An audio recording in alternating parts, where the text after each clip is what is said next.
From a career as a music educator to releasing his debut album at the age of 70, our next guest proves it's never too late to follow your passions. We're excited to welcome back David Perry on this week's Spotlight Music Series. David, welcome back to the show. Thank you very much. It's so good to be here. Music has been a part of your life since you were a teenager, right? That's correct. Yes, I grew up in West Virginia, so there was a lot of country music around. There was a lot of bluegrass music around. I've heard it since I was an infant.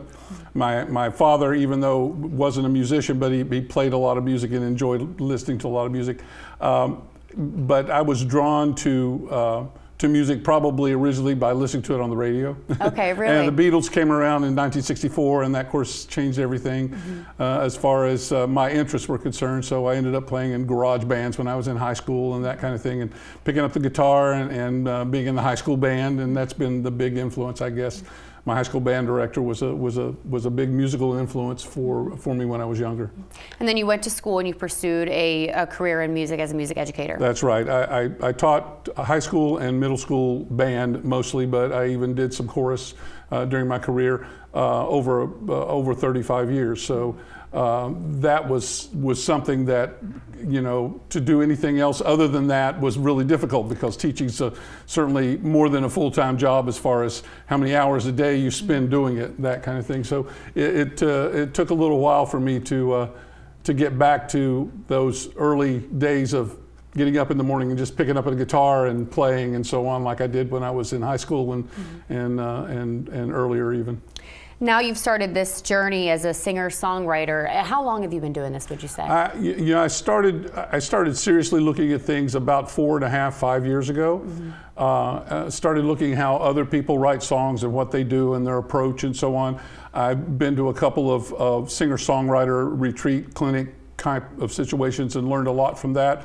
And then started just kind of my own voice as far as what I wanted to write, what direction I wanted to go, and that kind of thing, probably around 2020. Okay. And then, you know, that was also when everybody was at home more often than not at that point. So I spent a lot of time kind of exploring several different themes as far as the first album was concerned.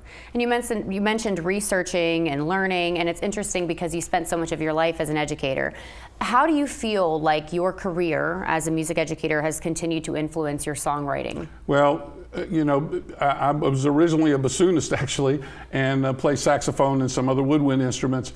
So that's the kind of a thing that an awful lot of singer-songwriters maybe don't have, that kind of a background, because they're both basically guitar players or you know, banjo, fiddle, whatever, in many cases piano even, that don't have an instrumental background other than that. So as I approached writing the music that I wrote, I was always thinking about what instrument would sound good with this particular piece. So, you know, I used cello in one of the songs. A song that's going to be out on the second album actually has a clarinet part in it that sounds really, really nice. So I'm using some things that I'm very familiar with as a band director in a lot of the music that I'm writing now.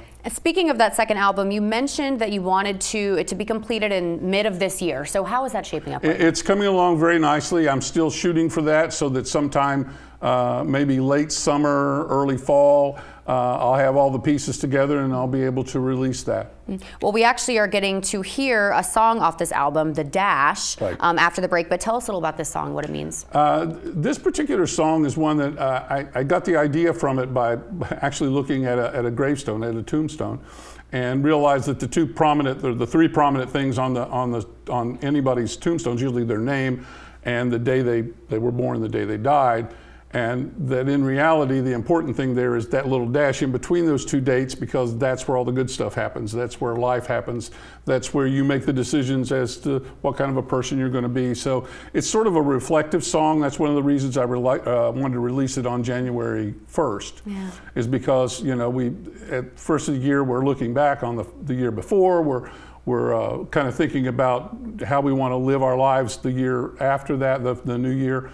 And we're going to hear that after the break. Mike Kaufman's going to join you as well. That's right, my good friend Mike Kaufman. Yes, we're very excited for that. And dmperrymusic.com is where you can go to keep updated with David Perry, and also for the events he plays locally quite often. The Dash is coming up right after the break. David, always a pleasure. Always good to be here. Thank you very much. We're back in 2 minutes.